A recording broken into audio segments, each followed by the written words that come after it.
And welcome, everyone. This is the Mind Sculptors podcast. I am your host, Callahan, and we have a great show lined up for you all today. Joining me this week, as always, is my good friend, Pongo. Pongo, how are you doing today? I'm good. I'm glad to be here, as always. And we've got a really nice treat for you guys. It's somebody who's never on the show. We barely know this person. And but you know, he's gone on a tear at these cEDH tournaments, right, Pongo? I mean, he's just gone crazy. Yeah, don't remind me. Let's not let it get to his head. Also joining us this week is our good friend Spleenface. Spleen, how you doing? I'm doing good. You know, a little sorry that I'm going to be disappointing everyone. They were promised a treat. Turns out it's me, but they'll live. Yeah. Well, fresh off your win, not this weekend, but the weekend before at what's it called, Marchesa? No, it was 2021. Oh, I guess when this comes out, it'll have been, yeah. Yeah. Right. But before we go into all that and we talk about your deck, why you went with it, and how everything went down, I just want to take a moment and thank everybody for joining us this week. If you like this episode or any of our other episodes, please make sure to like, subscribe, and comment down below to help out the algorithm and never miss one of our episodes. Please make sure to, if you also want access to our Discord server, don't mind me just reading the wrong part of my script. If you do want access to our Discord server as well as some extra content, make sure to head on over to our Patreon, patreon.com/themindsculptors, or check out the link in the description. We also have a TCG Player affiliate link, so if you're going to be looking to buy some cards, as looks like in-store play might be opening up in the near future, go ahead and check out TCG Player with our TCG Player affiliate link. That helps us out. So jumping into some of what it's going. So as we said, so Morgan, you went to, so some background. So you played you won Tier 1 Con earlier this year. The first one of their, of the, yeah, they've had, the first one. There have been 3 so far, and there's a 4th coming up in April. And I won the first one. Okay. And you were playing Razakats at that one as well, right? I was, yeah. Okay. And then the second Tier 1 Con, you just top forward, right? Yeah. Just made the forward, finals, right? Yeah, it made the finals. I was playing the G.O.A.T monster for that one. Okay. The third one, you made the finals as well, didn't you? Yes. Playing and Osri Beacon of Hope. Beacon of Unity. Oh, Beacon of Unity, of course. Yeah. with Zerda the Dawnwaker as a companion. Let's not forget Zerda. So there's okay. Hard carry. So you did Zerda, that, and then yeah. that's such a meme of a deck. Because you did a poll for that one, didn't you? Well, so I did a poll for Gitrog. I did a poll which I just allowed the community to vote for like any deck they wanted me to play. And Gitrog won by quite a comfortable margin. I think Gitrog had like over 100 votes. Paco and Halden had like 70-ish. And then third place was Lavinia at 10. I know you tried. But yeah, so I wound up playing Gitrog at that one, and then for the third one, I asked each of my co-hosts over at Into the North to come up with some sort of challenge for me to brew around, and then I let the community vote on which one of the challenges I would brew around, and I wound up being a companion that was not Gigantha, and so it was either play some weird Zerda meme pile, or play Akiri Miara Luris Turbo Naz nonsense, and I decided to, I think, embrace the spirit of the challenge a little bit more, and just go for Zerda and actually build with a deck that could serve as build a deck with a commander that could serve as an outlet for the monolith combos. And, I pulled those off once. So you just didn't want to not play a deck with mana dorks, is what I'm hearing. That's part of it. I didn't want to play with a deck without mana dorks. I didn't want to play a deck without counterspells. And you have to do both of those things when you play Mardu Turbonaz, so gross. Hey, you get Pyroblast and Red Elemental Blast and Tybalt's Trickery. You get 3. And, and you could also play Mana Tithe. Oh, boy. Yeah, you could. See? There's so many. Yeah, there's so many you could play. There's so many. There's so many options. So needless to say, you've been on a little bit of a tear here recently, and just recently you did win Marchesa 2021, as we said, and you were playing Razakats. So what was your decision going in to the field that you said, okay, I want to be playing Razakats right now? So, in fairness, I played a single game on the Thrasios and Vile Smasher deck that I brought. So I was talking it over with Sick Robot, my podcast co-host, and he was planning on bringing Thrasios and Vile Smasher, and he went, what should my second deck be? I suggested Razakats, and I said, I'm probably going to be more primary on Razakats, and I'll just take Thrasios and Vile as like a secondary deck. And so the reason I really like Razakats into like an open meta is that you have at least some amount of game against everything. When you play like Turbo Naz, if you run into the right sort of matchups, like some of the more like greedy or like mid-rangey decks, so you can just win, like you can just get under them. They're all, tapping out to develop their like expensive, mana pieces or whatever. And then you just go, you cast Naz on like turn 2 ideally, but even sometimes turn 3, especially if you're early in turn order, and, you face one piece of interaction, you have one piece of backup, and you're done and dusted. But, when you don't know what you're playing against, and someone might play like Deafening Silence or Collector Roof on turn 1, Turbo Naz certainly has some risk. And the same thing with like, the hyper greedy mid-range decks. If you run into like a triple Turbo Naz pod, it's not going to be great. Stacks decks, if you run into the triple mid-range pod, it's not going to be that's not where you want to be. So I was just like looking at the deck. You can play through most things reasonably well. Your win cons are decently accessible because like you just have a natural Oracle Consult, which is like not that difficult to set up. Right. And then you also have like greater access than something like a CST type deck. I think that like the Razakats and Phyllis gives you sort of greater access to your win conditions. And then, you also you get to play Thrasios and Tymna, which means Tymna gives you early card draw, Thrasios gives you late card draw, and the deck is like very flexible and open. So like I'm playing, Drannith Magistrate is obviously just like a great card, and as our Hull Breacher and Opposition Agent, which I'm playing. But, this version's playing Collector Roof. I toyed with the idea of even putting something like an Archon of Emeria in, or like an Aethersworn Canonist, potentially, because you can still Razaketh through them. Right, because you can just sack them. Yeah, you just sack them to Razaketh. Yeah, that's so nice. And so that's pretty good if you're playing against like Turbo Naz decks, and you just have, you play your Rule of Law Hate Bear, but like it doesn't really shut off your own win con. But I eventually decided against that because like it's still inconvenient to put in like an Aethersworn Canonist or something.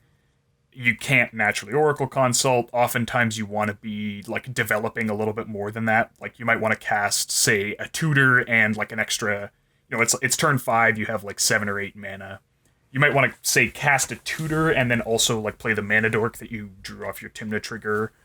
And so I only went with Collector Roof, which like it shuts off Lion's Eye. It shuts off obviously like the 4 generically good mana rocks that almost every deck runs that you're running. It also shuts off Lion's Eye Diamond, but Lion's Eye Diamond's really only used with Razakats. So like then it's not an issue because you can just sacrifice the Ouphe. So it just, it allowed me to put in like some early plays that were very strong against turbo decks. Sometimes I was able to just win quite early. Sometimes I was just playing a little bit more of a controlling role, maybe try and land like an opposition agent or a hull breacher, and then, use my commanders to draw controlling aspects, things like that. So it's just a very flexible deck that I think you're never thrown into a pod where you go like, I can't win this game. Right. Okay. Yeah, I can definitely feel that. I can speak from my own experience playing in Legacy, and a lot of people, I think, historically can probably point to like similar decks in Modern. In Legacy, I used to play Stoneblade, and like a big draw of that deck for me, was playing Counter Magic, playing Thoughtseizes, having some really powerful threats, having like in True Name Nemesis and Stoneforge Mystic and stuff like that.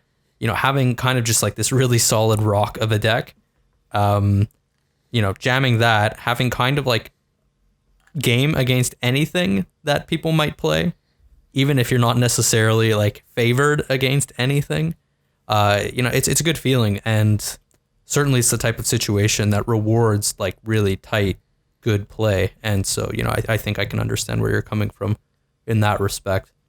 But obviously, if you're bringing a deck like that, there's like a second piece, right? And that's that you have to actually play the deck well.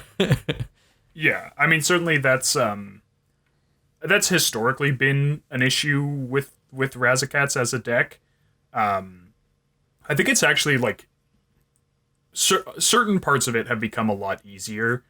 It's no longer hard to do Razaketh combos, which is nice because that's like one part of the mental load that you just don't really have to worry about anymore. Before the printing of Oracle, it was like, you had to like check exactly, the baseline was like 20 life for like either the 1 creature, right, 1 mana line or the like 2 creatures, no mana line. Right. Something like 20 life. And then, if like one of the pieces of that was in the graveyard, then all of the pivots needed like extra mana or 6 extra life or, whatever. Or then you were doing the math on like, is it cheaper for me to try and assemble Bomberman than just go for like the Leon and Relic Order combos. And so all of that is just sort of like that difficult part of the deck, and like keeping track of where the important pieces are and like whether or not you can actually win with the resources you have is kind of a non-issue now because Oracle is just so easy to win with. And right. And so now you just have to focus on like the more normal aspects of playing the game, which is like, what are my opponents doing? What are the threats here? Do I have answers for the threats? How am I getting myself ahead? Which is still not necessarily easy, like compared to some of the more linear decks, where it's just like, I'm gonna try and jam a win super fast. If I get there, great. If not, I lose. Like obviously, there's fewer play decisions that wind up being made. Right. But I think like Razakats used to have sort of a double whammy of like, you had to figure out what your role was and how you could fulfill it in the game, which is kind of true of all more mid-rangey decks, I think. And it was even true of something like Hulk to a certain extent. Just the more flexible your deck is, the more thought you have to put into like how you're going to play this game. But now the like load on Razaketh of like, how do I actually win the game once I get Razaketh into play, has sort of been very much alleviated. Right. And that deck, I think, as far as Thrasios and Tymna decks go, like, you kind of touched upon the fact that it has a little bit more of like a critical mass of kind of like threats, which I'm a big fan of. But like what it also gets on top of that, I feel, is like a great deal of resilience, just because like it has so many, it can take so many shots. If we compare that to something like CST, which has like a tendency to kind of like not necessarily have quite as much like in the way of backup. You know, if it goes for its win and like doesn't quite get there, it's left scrambling a lot more than something like Razakats does. Right. Yeah, I mean, obviously, you know, if you have a hand that's like all in on Sure, some plan, certainly, you know, there are times when you go like, if this gets countered, I'm in a really rough spot. But yeah, I mean, one of the big things about sort of reanimation as a combo is that typically, if your reanimate spell gets countered, it's easier to set up the second one than the first one, right? As long as there's not like a death rate shaman or something, because you know bidding Razakats is almost as hard as like finding a way to get him out of the bin. And so if your way to get him out of the bin is countered, then you know it's only half as hard. You only have to find a way to get him out of the bin. You don't also have to get him into the bin again. Yeah, somebody who, you know, to return to Legacy as an example, like I played also Reanimator in Legacy. It's definitely very much worth considering against that type of matchup, whether or not you're countering the thing that puts the card into the graveyard or the reanimation spell. And I think in cEDH, the answer is like 100% the thing that puts it into the graveyard, because there's like so much less redundancy on that effect compared to the reanimation spells. I think I did also benefit a little bit from maybe some people's inexperience, because I think, like thinking back on some of my games, people were like pretty cavalier about, especially Survival of the Fittest. Counter that was card. A card that I actually don't think ever got countered. Counter that card. Games, which, I mean, you know, I can never be sure if people just didn't have anything. Right.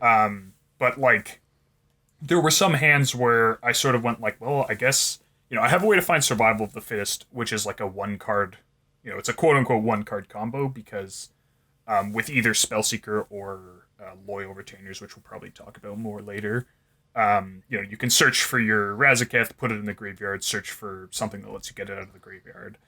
But like, you know, if I Enlighten Tutor for Survival of the Fittest in the end step and then untap and play Survival of the Fittest, like, it's definitely like, okay, are these people going to counter it? Like, a lot of people don't counter it, but are they going to counter it? Mm-hmm.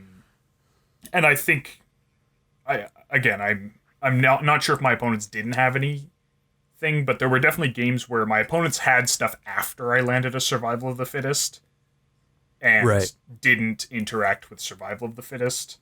And that just, you know, makes it so easy to, like, not only can you use it to actually just get useful things, like you can use it to get Hull Breach for an opposition agent, or like Collector for Creative Magistrate, Gilded Drake, whatever. I mean, even Oracle, conceivably. It also just, like, as you said, it's, you know, countering like an Entomb is almost better than countering a Reanimate, because the deck just doesn't run that many ways of truly getting the cards into the graveyard. Right. So it's possible that, you know, as people saw the deck more and more, they might develop a more healthy respect for the cards that put things in the graveyard, as opposed to the cards that get things out of them. And this is really a deck that I think, I'm thinking like back to before Thassa's Oracle, right? And when Flash was still around, I saw a lot of this deck would still go around, and it was, like often a decent counter to a lot of like the Flash decks going around at the table. And, you know, some people who are newer to cEDH who may not have played during those times definitely might not be aware of how good like the Razakats stuff is. Well, so I think that like as Hulk became more and more dominant, like Razakats, obviously it couldn't beat Hulk at Hulk's game, Right. And then as the meta almost turned into like a true dichotomy of Hulk decks and decks playing Hulk hate. Right. Like that just Graveyard became hate. more and more true. Like Graveyard hate, yeah, Cages, Rest in Pieces, like all of that was just everywhere. Even to an extent, Curse Totem or like Linvala.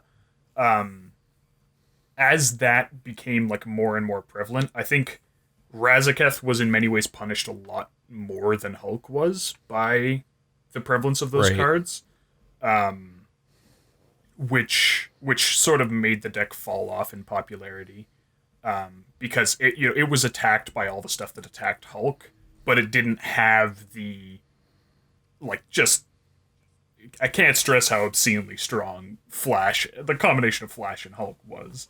You didn't have that to like compensate you for the fact that pretty much everyone looking to add hate pieces into your deck was looking to add hate pieces that directly countered what you were trying to do. Right. Yeah, absolutely. So, okay. So, we're talking about Razakats and we're looking at your list. So there's some interesting decisions you made because this is the Cheeseball list, correct? No. The CB list? No. Cheese Rush is the Thrasios Vile list. CB is actually short for Cat Burglars, which was when I first made Razakats, I was working with Null, my podcast co-host, and we were trying to fit as much of like the Opus Thief package in as we could. Right. And that sort of slowly got taken out. Like it was on like Narset, it was on Alms Collector at the time, because like Hull Preacher didn't exist. Right. Right. And so it was on more wheels, like we were on Whispering Madness. And then that sort of slowly got pared back over time. But the list was, someone suggested calling the list Cat Burglars, because it was like, Thief plus Razakats, like Opus Thief plus Razakats, Thief plus Cat. And then when I moved it over from Moxfield, I was lazy and just moved it over to Moxfield. It was like, I was moving it over because I wanted to fork it, and then I was working on like a different version of the list, so I just like called it CB because I wasn't playing a ton of it at the time, and it was like, oh, this doesn't really matter, because I was like workshopping a much more creature focused version of the list. So I was like, I'll just copy this to Moxfield and then clone it and then make the like theoretical changes. But then I sort of did start playing it more and more and just never got around to like changing that, I guess. Right. So just kind of looking at some comparisons, because I think people are going to look at your list, and there's some decisions that you made that are very different than the general Razakats decision making, and I'm whether or not that's you've had success with it. So we look at Shaper's list on the database is playing stuff like Luris, REX Salvagers, Consecrated Sphinx, Jingataxias, and you are running way more. I mean, you're 24 versus 25, so you aren't running the Sphinx is the big difference. But you don't have Salvagers. You're playing Phyllis instead of Jingataxias. And you're playing Loyal Retainers, which is a big shift. So starting with the decision to play no Consecrated Sphinx in Phyllis over Jingataxias, what is the thought process there? So I've just never been super impressed with Consecrated Sphinx. I find it's too easy to lose after landing it if you like spend a lot of resources landing it. And like, yes, it's castable theoretically, but honestly, it's like not that much more. I find it's not, given like the prevalence of, in particular, blasts, it's not that much more castable than the 8-drops, because it actually eats like a lot more counter magic than them. Because lists are running like Force of Will counters it, Pact counters it, but people generally don't want to be pacting defensively. and then like Mana Drain counters it, and then there's not a lot of lists running things like Delay, running things like just regular counterspell. So if you look at some typical Grixis list, it's going to have like basically 2 cards that counter Razakats or Phyllis, and it's going to have probably 4 cards that counter Consecrated Sphinx. So I just didn't sort of love it. It was like underwhelming as a reanimation payoff, and then like not great to be casting. And the deck has like slowly shifted away from having just a, like, you can sort of do a density based reanimator deck where you just have a bunch of like looting, and then you plan on every game naturally drawing in to one of your targets and then just discarding it rather than somehow tutoring it to the graveyard like Entomb or Survival of the Fittest, something like that. And the deck has been sort of slowly shifting away from that, and so most of the time I'm not super interested in naturally drawing a reanimation target. So having 3 seemed less necessary. I have also been working on a list that, like, it was basically, if I was working on a list that was basically for the opposition agent meta, it was running like, I think I went up to like 5 reanimation targets, and just a lot more looting and like digging, and essentially the idea there was you wouldn't have to tutor something into the graveyard, but that's not really the meta we wound up in. Like, obviously opposition agent is a card, but it's not as omnipresent as we originally expected it might be. I mean, it's not still turbo agent the meta, right? And then so the Phyllis versus Jin-Gitaxias thing is something that I've gone back and forth with the authors of other Razakats lists, and I still think it's true that I have never in my life untapped with Phyllis and lost the game. And so my view is that, like, if you untap with Jin-Gitaxias, you win, right? Because you've drawn 7 cards and your opponents all have no cards in hand.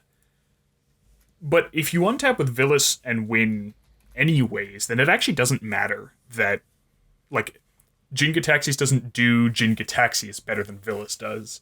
But with Phyllis, especially with Life Death or like actual reanimate as opposed to Animate Dead and Necromancy and Dance of the Dead, you draw cards immediately, which means some amount of the time you actually win the turn you reanimate it. And so until I untap with Phyllis and lose a game, basically the way I see it is that when Jin-Gitaxias works, Phyllis also works, except Phyllis sometimes works where Jin-Gitaxias wouldn't. Interesting. Phyllis is also a lot cooler. I'm just saying. Yeah, that helps. Yeah, like it's also its flavor text is way cooler. It's like, also a lot more castable. Both not being blue and costing 2 less. Right.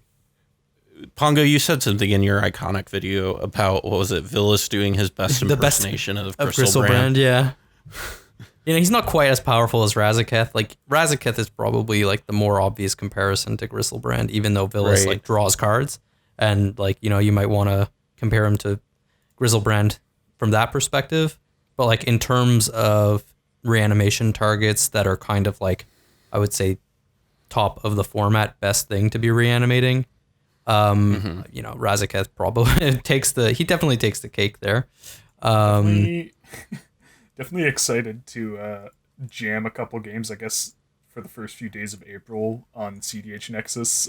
Some cards are unbanned, and Griselbrand is one of them. I'm going to do a few games with Griselbrand in this deck. Oh boy, it's going to be good.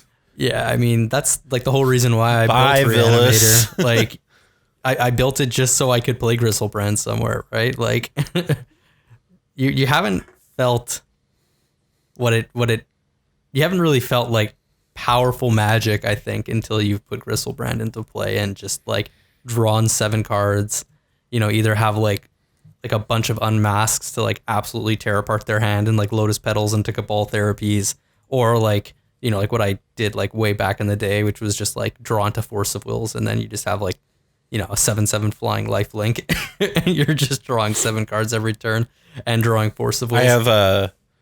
I have some friends here in the Lincoln meta who, when that Neo brand deck like first hit the scene, they were jamming the hell out of that deck. And it was honestly one of the craziest, because you just like, oh, hey, there's an Allosaurus Shepherd or Allosaurus Rider on the battlefield. Huh. Oh, they have Neoform. Wonder what they get. Oh, they're getting Gristlebrand. Cool. Yeah, I mean, it's turn 1. Gristlebrand is, you know, there's a reason why we call him Gristle Daddy, right? You know, the Gristle Father. He is my icon on Twitter right now for a reason. But anyhow, so you've been doing Phyllis over Jingataxias, and that's a decision.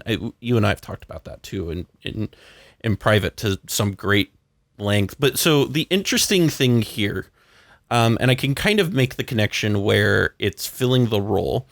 So you're playing Eternal Witness over Luris, and then you're also playing Royal Retainers instead of Ariok Salvagers. Are those the swaps that am I getting that correctly? The Loyal Retainers is kind of in over Necromancy more than Salvagers. Okay.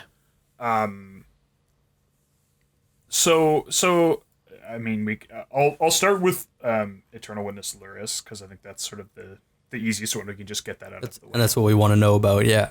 Yeah, so yeah. There's a couple of reasons to play Luris, and the most obvious one is that you can use it multiple times, so you can get back multiple things. People have the biggest thing that people have pointed to is obviously Mystic Remora, right? Like just buying back Mystic Remora repeatedly is I thought the most obvious reason is that it's a cat, right? Yeah, that is one of the reasons, because unfortunately my Razakats list no longer has any cats in it, which is kind of a problem. Rip Leon and Relic Order. Yeah, I'm not playing Leon and Relic Order though.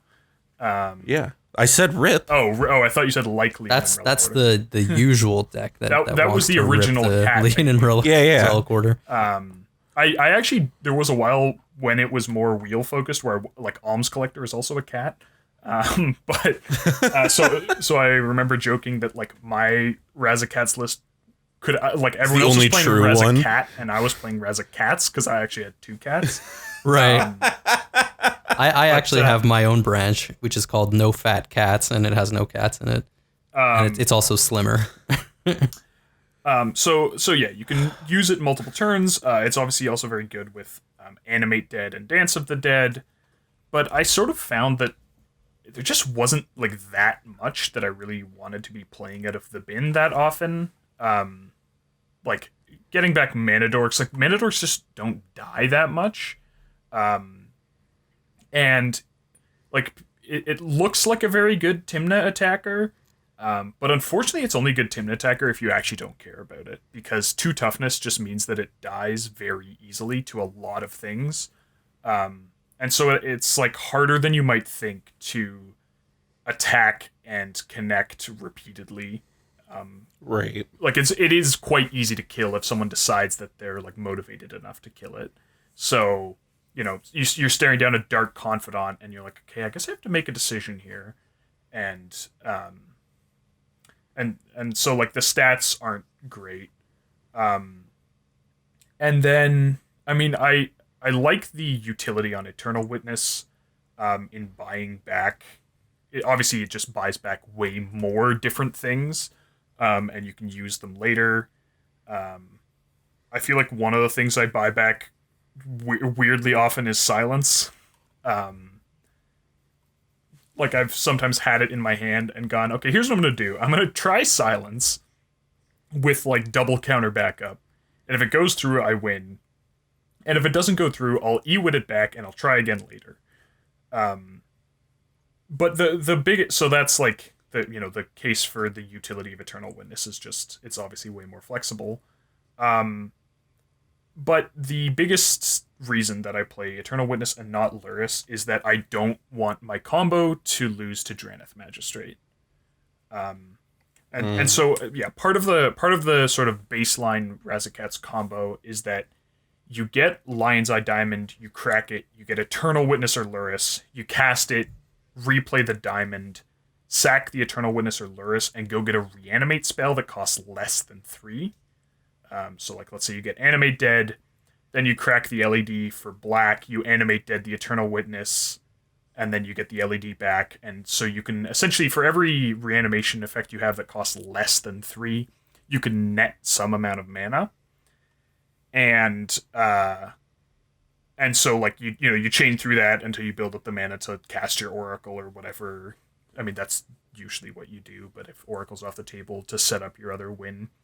But obviously, since Luris makes you cast it rather than returning it to your hand, you can't do that if there's a Drannith Magistrate out, which means that then you need extra mana or extra creatures or extra something to be able to actually win the game.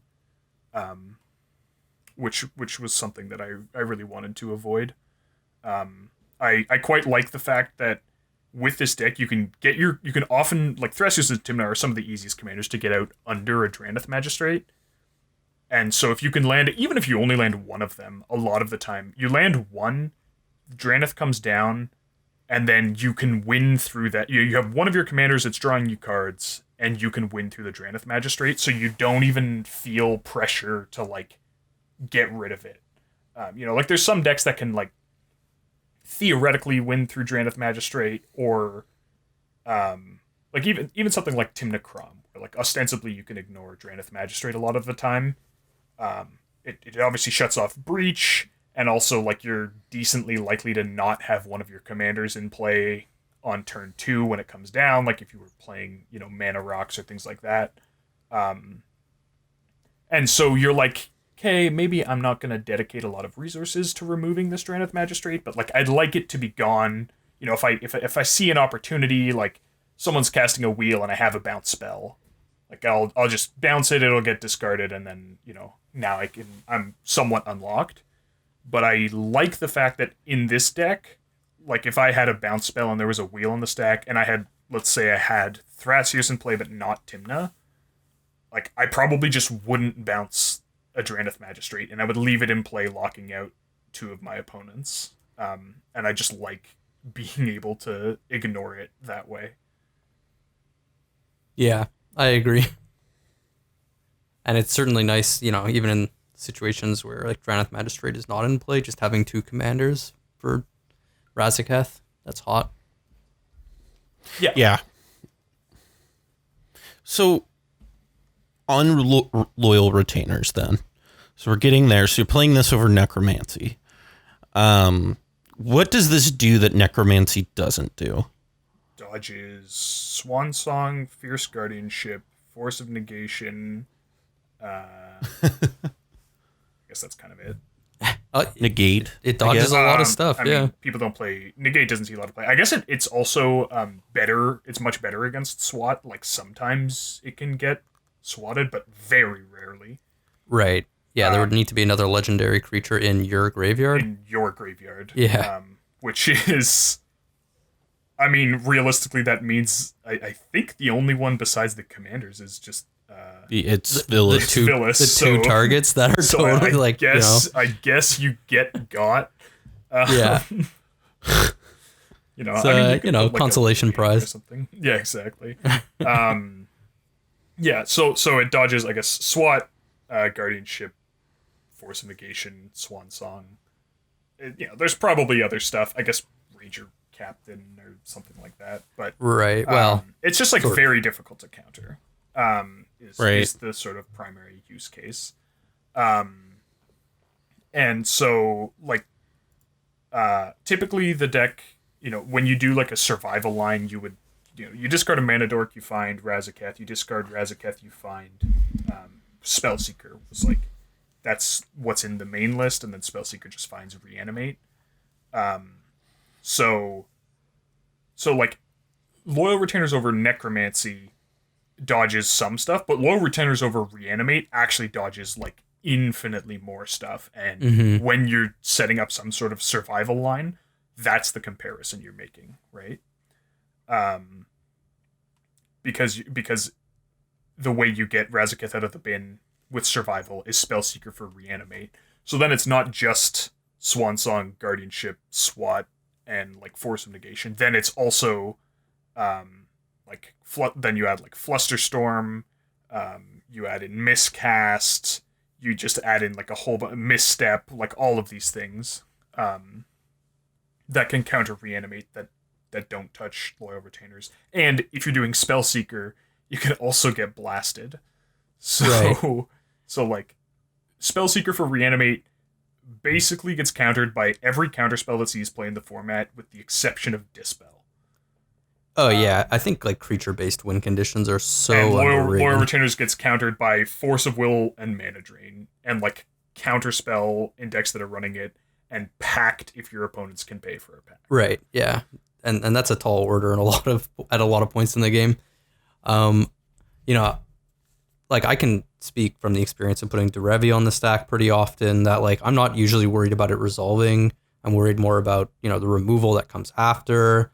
You know, what's pretty cool is that Loyal Retainers often dodges that, right? If you're doing it in your first main phase. So that's cool. And I think even people playing like sort of more Turbo Naz oriented strategies now are playing a lot more Grand Abolisher and Ranger Captain of Eos. Ranger Captain. And so there's just kind of this like general understanding. You had it right the first time. Yeah, I know. There's this general understanding that people now have that like creatures are just like so much harder to interact with, and if they can be a very powerful part of your game plan, that's just great, right? Like it's just dodges so much of the interaction in the format. Yeah, I also think that like not knowing that I was on Loyal Retainers probably, you know, when I said earlier, like people's inexperience at letting Survival of the Fittest resolve, I think not knowing I was on Loyal Retainers probably contributed to that in some part, because if they're thinking like, oh, I have this Swansong, well, you know, Swansong counters Reanimate, and like maybe somebody has something better, or like, you know, I can get away with not using my Swansong here, it's a threat later, who knows, doesn't have a creature, any number of things could come up that would make them not have to stop a Reanimate on Razakats. But then when the situation comes up and, you know, they're ready with their Swansong for Reanimate, or their Fierce Guardianship, or whatever it is, and then you go like, all right, discard Razakats, you know, it's the end step, you go discard Razakats, I'll find Loyal Retainers, and they go like, wait, what does Loyal Retainers do again? oh no.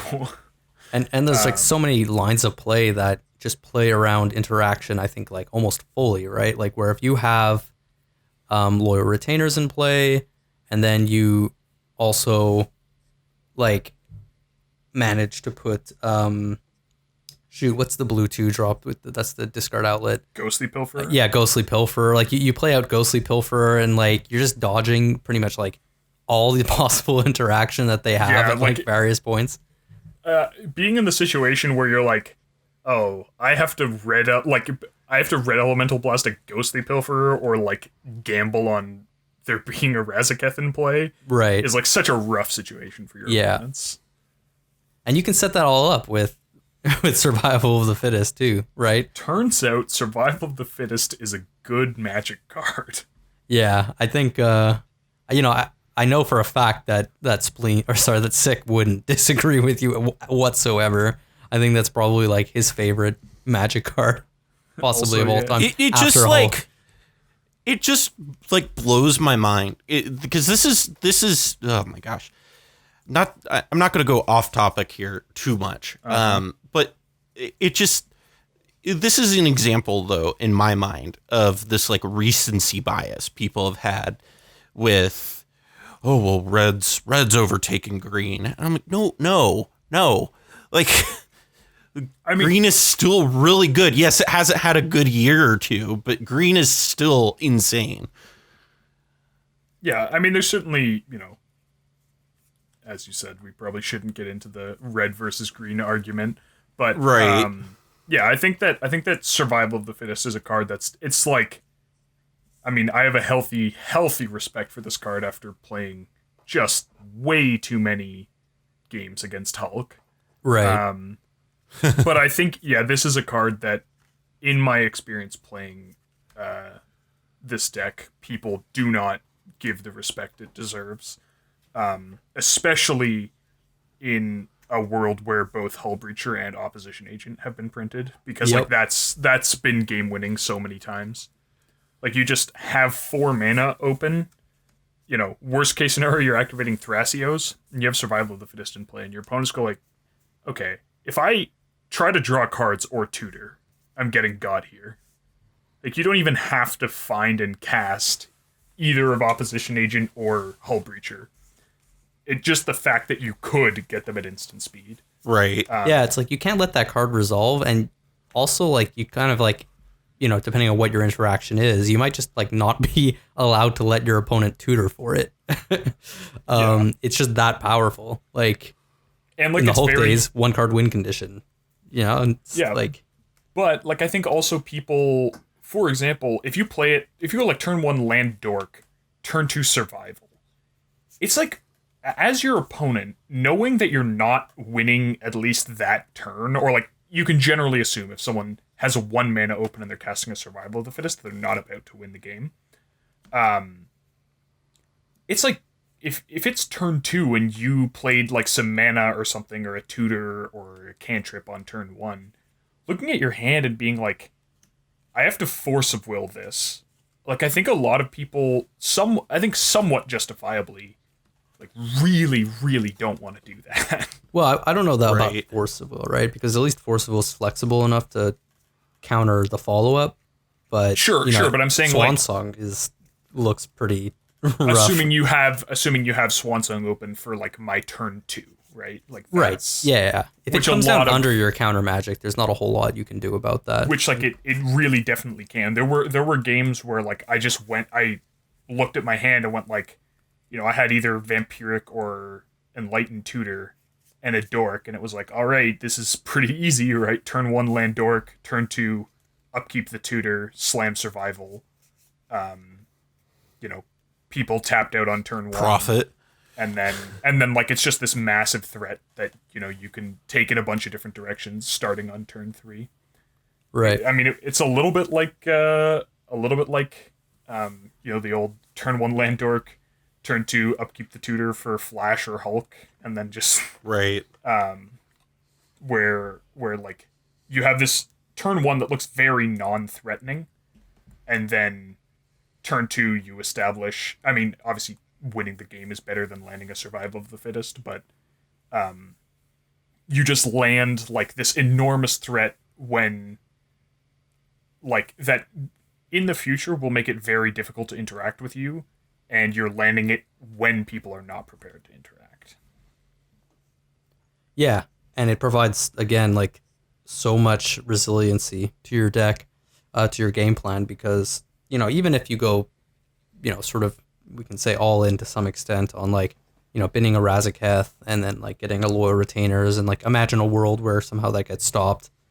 You know, you still have this engine in play.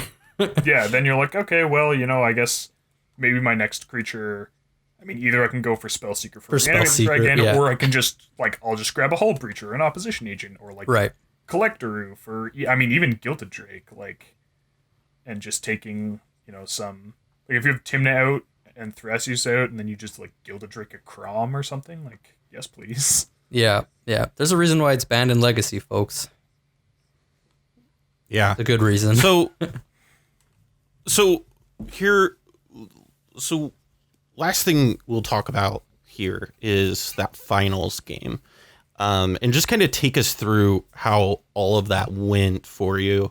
You know, because you were going, I'm trying to remember, you were 4th in turn order? No, I don't think so. I believe he was 2nd, actually. I think I was 2nd. We're 2nd? I couldn't remember. Okay. In the, like, the turn order on Cockatrice isn't. Okay. It isn't in the bottom like, left. Yeah. Okay. Well, so I mean, if you want, I can go through the other games. I do have, like, I wrote down sort of a summary of each game. Yeah, absolutely. Yeah, walk us through them. Yeah, so my first game I was playing against Urza, Brago, and Yisan.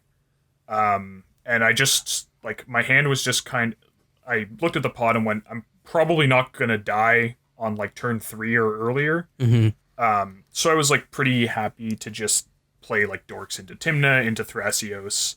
My hand had, I think it had, like, 2 Dorks, some interaction, and then I believe it was a Mystical Tutor, which leaves you, like, pretty live to finding something. Like, there's a bunch of things that quasi combo with Mystical Tutor, right? If you draw any of your Reanimation, then you can just find Entomb. If you draw, like, Oracle, you can just grab Consults. Or, like, if you draw Consult, then you can get, like, Neoform to turn a Dork into an Oracle. So it was like, basically I just need to draw, like, 1 live card. And I have a bunch of interaction, and, like, these decks are unlikely to kill us early. The Brago player tried to play an Aethersworn Canonist, and the Urza player wound up spell snaring it, which I was, like, pretty happy about both of those plays, to be honest. Yeah. Like, there being an Aethersworn Canonist in play would have been annoying, but also I would have felt, like, very safe. But then it getting countered meant that there was, like, 1 less piece of interaction in Urza's hand, and I didn't have to worry about trying to win through it. And then on turn 3, I was going first, and on turn 3, the Yisan player, I think rather than playing Yisan, played a Collector Oof. Oh, baby. Yeah, and I was like, okay, I don't have any artifacts in play, and my opponents are both on, like, let's go on super heavy artifact decks. The Brago player tapped out to develop something, I forget what. And then, so I, by that point, I had drawn a Demonic Tutor, so I just end-stepped the Mystical for Consult, untapped Demonic Tutor for Oracle, win, and I didn't even really have to use my the interaction that I'd been holding on to. So I was 1-0. Match 2 was a bit of a stacks ball until I was almost out from under all the stacks, and then the server crashed. So, the game ended in a draw because the server crashed. Yay. Match 3, another server crash. So yeah, the tournament was a little bit rocky at the start. I definitely had some sympathy for the tournament organizers just trying to deal with, like, 2, and they were spaced just far enough apart that like, I think the first one was about 45 minutes after the second one. So after the first one, they said if your game was less than 45 minutes, like, they're 90-minute rounds, right? Or you have a 90-minute game time limit because they're fluid rounds. So they said if it's less than 45 minutes old, you just have to restart and, like, play another game from the start. But if it's more than 45 minutes old, you can just agree to draw and, like, then go back into the queue and get paired again against new opponents. And basically, both of my matches were, like, just about 45 minutes old when the server crashed. So, that meant we had just enough time to get deep into a second game, and then the server crashed again. So yeah, 2 draws due to server crashes. And then my fourth match, I was playing against Najila, Tayem, and Godo. Was this the triple Najila game? No. That was my 6th match. And I was going second, and I had a hand that had a blue Source of Crypt and a Twister. Nice. You love just like, oh, well, sometimes we take those. So I think the Tayem player was going first. I think he just played a Dork. And then I went, all right, land Crypt Twister. The Najila player actually just drew 0 lands, and I think he discarded to hand size for 2 or 3 turns in a row, which, not the greatest. Like, that's not how you want to win, but you do want to win, so sometimes you take those. We take those. I mean, it's a tournament. So I just assembled. I had I think I had Animate Dead in my hand, and then the Tayem player put out an Aura of Silence, and then I found a Reanimate, but then he put out an Eidolon of Rhetoric. And and I had Razakats in my hand, so I just developed my commanders. I played Ghostly Pilferer, which let me... I discarded the Razakats and then reanimated it with like a bunch of mana and creatures in play and just passed. And then in the end step, I destroyed the Aethersworn Canonist from the Tymna player, and he had an opposition agent, but the way he tapped... I was Assassin's Trophying the Canonist, and it turned out that he didn't have a basic swamp in his deck. Oh, So he jeez. could not cast the opposition agent. And like, if he had, I would have had to, like, I could have untapped and dealt with it, but, Najeela was locked out. Godo is not interacting with Razakats, Oracle, or Consult. Right. And the Tymna player, had sort of... His way of stopping it was all the stuff that was on board that I was able to sort of get through. Tutor a bunch of times to answer. Yeah. Yeah, that generally works. So then I was 2-0-2. Match 5, I decided to play Thrasios and Vile Smasher just to, like, shake things up a little bit. And I kept a hand that was turn 1 land Imperial Seal pass. Turn 2 play the Mana Crypt that I tutored for, and then play 2 mana rocks. And then I had Limdul's Vault, so it was just like I was going to untap turn 3, having Limdul's Vaulted and with 6 mana available to me. And I was playing against another Najeela player. There was a lot of Najeela this tournament. The first Sliver, and then Thrasios Krark. After my turn 2, the Najeela player just tried to consult, but got countered by Thrasios Krark. And then the Food Chain player tried to jam Food Chain, and the Thrasios Krark player made a comment about which counterspell he was going to use on the Food Chain. And so Oops. I was going like, I don't necessarily want to just be jamming like a win attempt unprotected into this Krark Right. plus potentially pieces of interaction. That could have been the sickest bluff, though. Yeah, it also, like, it's possible that I could have tried to go around whatever counter magic he had, but he had... I know he had he used a Swan Song to stop the consult, and then he used a Fierce Guardianship to stop the Food Chain, and then he was gonna untap between the Food Chain player's turn and mine, which just made me like even more concerned about... Right. Like, now, he made a comment about multiple counterspells when he was tapped out. Now he's not tapped out. So I end-stepped the Limdul's Vault, and then I found it was kind of a weird pile, so I found Soul Ring, Consult, Breach, Vamp Tutor, and something. And my hand at this point was Phantasmal Image and Notion Thief. Okay. So I figured, okay, I'll wait. What I was trying to do was essentially draw into the... Like, I wanted the Consult and the Breach. So I put the Soul Ring on top, and I was going to play Soul Ring, play Thrasios, and pass holding up either a Thrasios activation or a Notion Thief. But the Soul Ring got misstepped, so I just didn't cast Thrasios. The Food Chain player... he tried to Gitaxian probe my one card. And I Notion Thiefed his card draw, so he had literally one card in hand. Yep. Oops. Snap off that Notion Thief. Yeah. Which, like, I only needed to draw one card, right? Because I was drawing Consult and then Breach. At least he got to see the card, right? Yeah, he got to see my Phantasmal Image. You don't get to see the card. The draw's after the look. But the Thrasios Krark player, so the turn before he tried to cast a Jeska's Will and lost his Krark flip. This turn he tried to cast, oh my god, what's the card? A Blazing Volley, which is deal 1 damage to each creature your opponents control. And so, like, I mean, it's pretty good with Krark, right? If you win the flip, it's like a one-sided Pyroclasm. And he lost the flip 3 times in a row, which was kind of unlucky for him. But I don't think it would have mattered, so I untapped. I played the Breach. The Breach resolved, which immediately led me to thinking that he just didn't have anything. And then I was able to play Phantasmal Image copying the Najeela player's Oracle.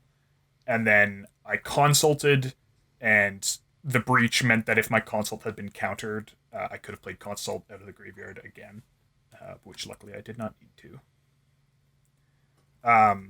So I was 3-0-2, and that put me in second place in the standings. And with Comedian, like Ian, he was in first because he was 4-0. And so I was looking at the standings, and essentially I did the math and went, if I queue up again and I win, I'm in first, which means I get to skip the semifinals.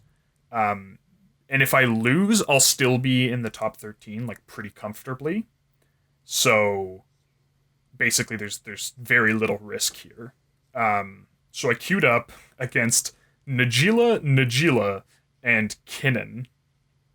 And I kept a 2-land and Dork opener.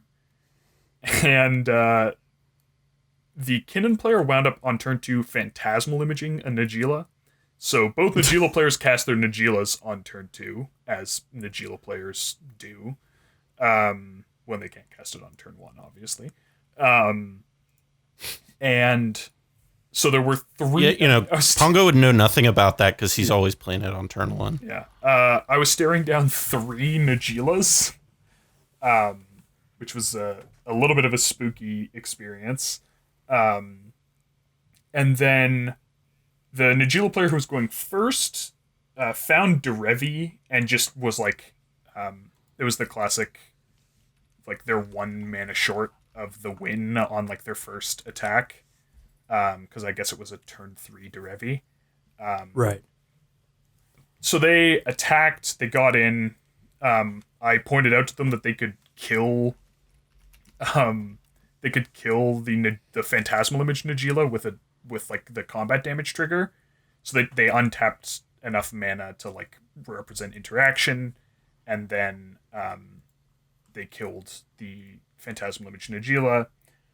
I end-step Mysticaled for Neoform, which, like, keep in mind that I'm on 2 lands and a Dork here, and I hadn't drawn a 3rd land, and I'm putting a non-land card on top of my deck. And not only that, but it's a Neoform, which means I'm also sacrificing my Dork. But basically, I just looked at the board state and went, like, I don't think anyone else is going to deal with this Derevi. So I wound up Neoforming for a Gilded Drake. So I took the Derevi, which at least let me untap, so I was holding up 2 mana.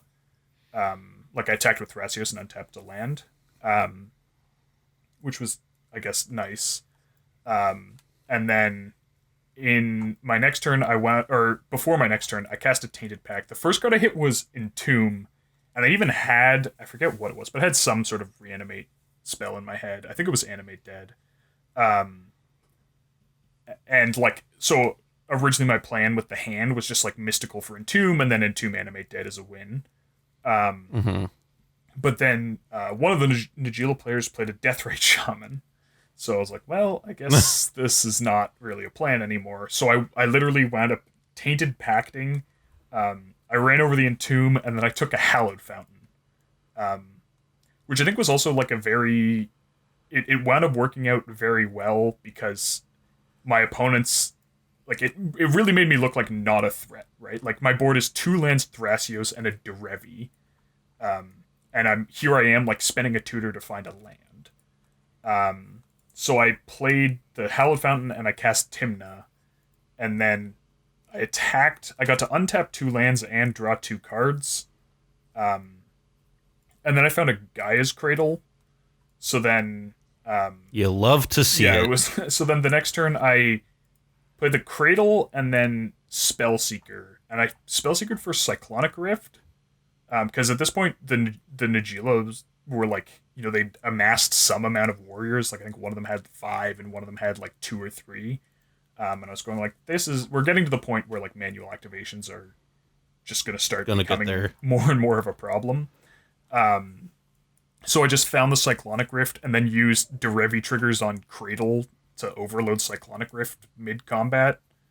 Um, and then while they were all rebuilding on their... And then with my extra mana, I activated Thrasios, drew cards up Najeela, and then literally wound up discarding Razakats to hand size now that the Deathrite Shaman had been bounced. And then on my next turn, I just untapped, reanimated it, and we got Did your thing. Did my thing. So yeah, I guess that brings us to the finals pod, and I guess we can link them. I don't think I was covered for any of the pods before the finals pod, but I just skimmed through the stream, so they may have hopped into one of my games at one point. But we can link at least the stream pod for the finals pod. So as was said, I was going second, and my opener was like a little bit of a weird one. I was definitely like planning on being on the survival plan because I think I had loyal retainers naturally. I think it was loyal retainers and Lighten Tutor was like how I was planning on sort of winning that game. So I played the loyal retainers first, and then Ian, he was playing Rogue Exiles, was like warning people about like, oh, he can just entomb. But then in the end step, I found the survival of the fittest, which resolved, and I think someone had a counterspell, and I think letting it resolve was a bit of a mistake. But there was a deafening silence from one of the from the Najeela player. The decks were Rogue Exiles, Najeela, and Kodama Sakashima. Yep.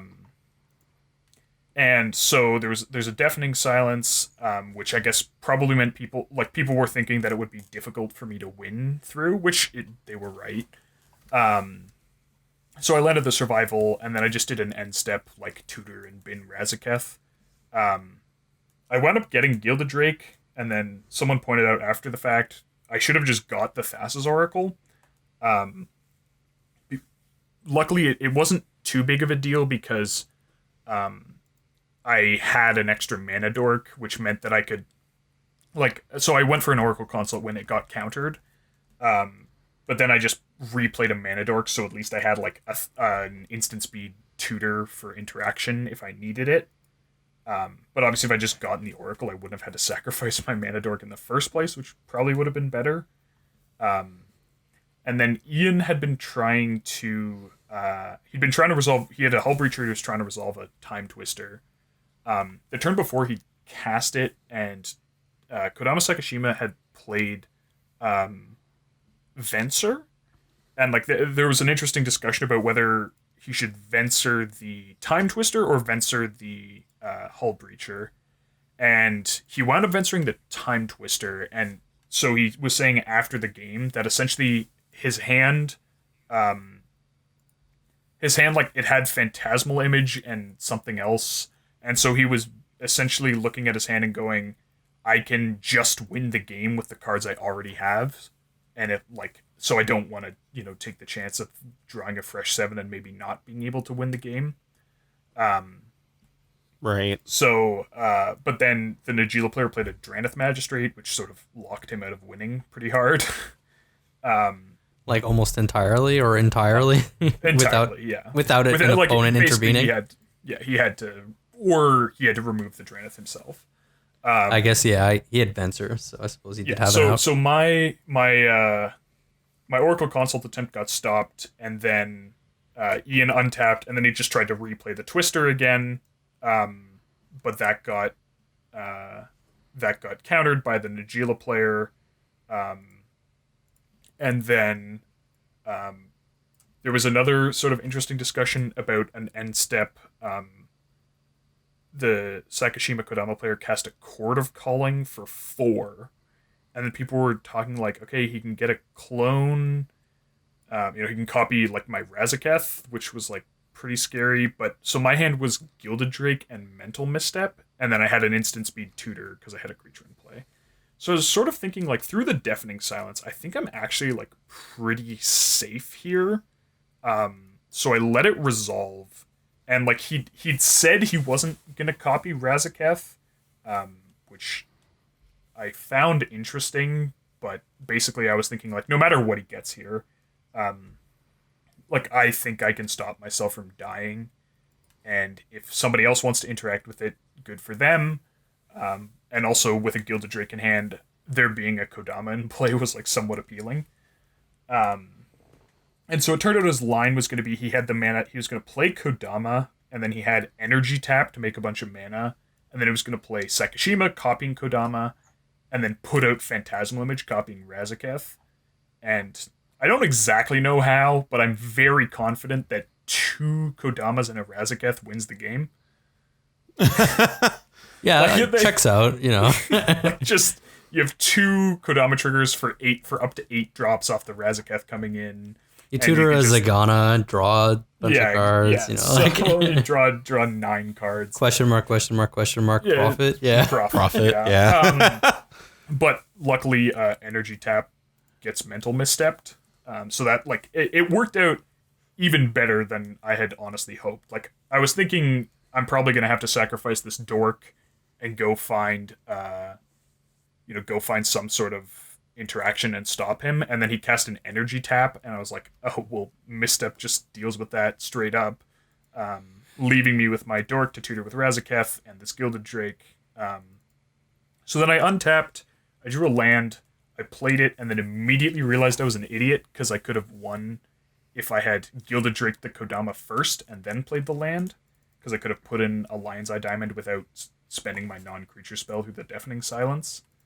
But I didn't, so I wound up Gilded Draking the Hull Breacher, and then I just tutored my own Time Twister and cast it, and then we let the turn cycle go around because of the Deafening Silence. But you know, with a bunch of creatures that I'd found in play, and a Hull Breacher and a Razakats and some treasures, I was pretty confident that I wasn't going to be dying. And then I was able to untap and just go for consult when my opponents didn't have cards in hand. Well, let's not forget Nice. that there was a Phyllis that joined the party, I think, at some point. I mean, I found Phyllis, and I put it into play just to, like, you know, draw more cards, and it actually wound up working quite well because the Kodama Sakashima player played his Sakashima and copied the Gilded Drake, because I'd taken Kodama from him with it. He copied the Gilded Drake and tried to take my Razakats, and then Phyllis was able to just kill the Gilded Drake. And so, that was how that game ended. But the line that I found was quite a fun one because it involved doing a bunch of stuff on top of. I would have cast Thrasios and then cast a flash creature, which I would sacrifice to get Eternal Witness to put in off a Kodama trigger, because I wanted to get Oracle and Consult out of my graveyard. So the line that was winning was like, Gilded Drake the Kodama, sacrifice my dork to get Lion's Eye Diamond, play the land and put out the Lion's Eye Diamond, cast Thrasios over top of the trigger, crack the Lion's Eye Diamond, sack Thrasios to get Opposition Agent or Hull Breacher, sack them and use their Kodama and get Eternal Witness, which I put in off their Kodama trigger, which buys back Oracle. Sack the Eternal Witness to get an Animate Dead, which I would have put in off of Thrasios' Kodama trigger, which is like why I had to do the weird flash thing over top of it. Get back the Eternal Witness, buy back the Consult, and the Eternal Witness Kodama trigger puts in the Oracle. But I played my land and then went, that was dumb, and so I had to go for the Hull Breacher line. And then you won the next turn. Yeah. So, I mean, Hull Breacher Twister is a winning position, barring some very, very strange things happening. But yeah, with the Razakats in play too. Yeah, with a Razakats in play, it's even more locked up, and I think the only deck that had real outs was the Kodama Sakashima deck, because it can win like kind of without casting spells some amount of the time, which was why I Right. actually spent a decent amount of effort on my turn to kill off my own Gilded Drake and then buy it back and replay it to take the Kodama, because I was just sort of thinking, if I like if he doesn't have Kodama, then like I don't have to worry nearly as much about like something scary being like somehow cheated in off a Kodama trigger, and then like I hadn't interacted on time, was like what I was worried about, and so just taking the Kodama severely reduced the risk of that in my mind. Right. Well, that is honestly like, first of all, it's very impressive because you were able to see lines that I don't think most people would have seen. There in that end, ending pot area in the finals, but also just the performance you put up was just very good overall, and very proud of you, my friend. Well, thank you. So, but that about, kind of as we're wrapping things up here, if you had to give one piece of advice to somebody who's wanting to go in these tournaments and do well, what would your sage advice be? I guess it would be know your enemy. Like, I think people put a lot of emphasis on like knowing your deck and all the ins and outs of it, and finding those like, those like 1% lines where it's like, oh, this is the weirdest edge case, and like what to do. And obviously, like, you pick up percentage points that way. I'm not denying that, but I think that the amount of percentage points that you can gain by getting, you don't even need like a super intricate familiarity, but just like sort of mid-level understanding of more or less what every other deck is trying to do. And like, yeah, you'll find some oddball decks, and like you won't sort of know them, but at least for the stuff that you can sort of predict that you're going to encounter, if you generally understand their basic game plan and what sort of threats to watch out for, I think that's like something where you can get a lot of like advantage, because I've seen people, like, sometimes it doesn't help me and sometimes it does. They interact with, like, in my mind, the wrong things, like things that aren't actually that threatening out of a certain deck but appear threatening, and then they let things that are threatening through. And like, I'm certainly, I don't shy away from like pointing things out. That's so, and like, so when I do point things out, essentially I get to take advantage of my opponent's mistakes.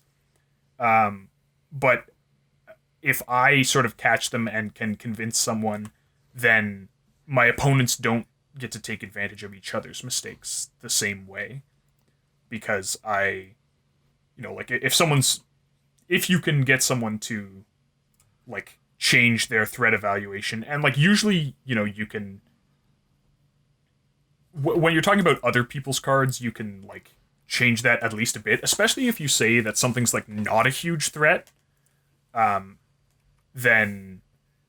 Then like people often listen to that, because like as a general rule, it's in your interest to have your opponents be too quick to interact with each other. So when you say like don't do that, people tend to listen, because it's not something that like it makes sense to lie about generally. Right. So yeah, you can like help your opponents make, when it benefits you, you can help your opponents make good decisions, and then when it doesn't benefit you, you can just stay quiet. Right. And I think that that's like, in many ways, a lot easier than playing the same deck for 1,000 games, or like just playing just so many games that like every in and out of the deck or the format or whatever. Just sort of spending the time to look at the 10 or 20 sort of most popular decks, the things that, if you were like, what am I going to run into? The things that you would like take bets on. Like, would you bet that there's a Najeela deck at the tournament? Like, yes, of course you would take that bet. Would you bet that there's a Goto deck at the tournament? yes, you definitely would. Like, would you bet that there's like a Marwyn deck? Like, there might be, there might not be. You know, like, who knows? But you know, the decks that you are confident you will encounter, if you just sort of know how they play a little bit, it's pretty easy to pick up wins that like other people Wouldn't get in certain circumstances. Right. No, it makes sense. Well, I appreciate you being willing to sit down. You know, I know we really had to twist your arm for this. But, you know, as always, it's always a good time getting to play Magic with you and sit down and chat and just kind of hear your insights on the game. Pongo, do you have anything before we leave? No, I think that about wraps it up for me. Yeah. Well, that about wraps things up for all of us here today. Just a quick reminder that you can follow us on Twitter at SculptyBoys, or you can find a direct link in our link tree in the description below. Want to give an extra shout out to all of our patrons who help keep the lights on. If you too would like to become a patron, you can head on over to patreon.com/themindsculptors or check out the link in the description. Thank you again for joining us this week, and from all of us here at the Mind Sculptors, I'm Callahan, and we'll see you next time.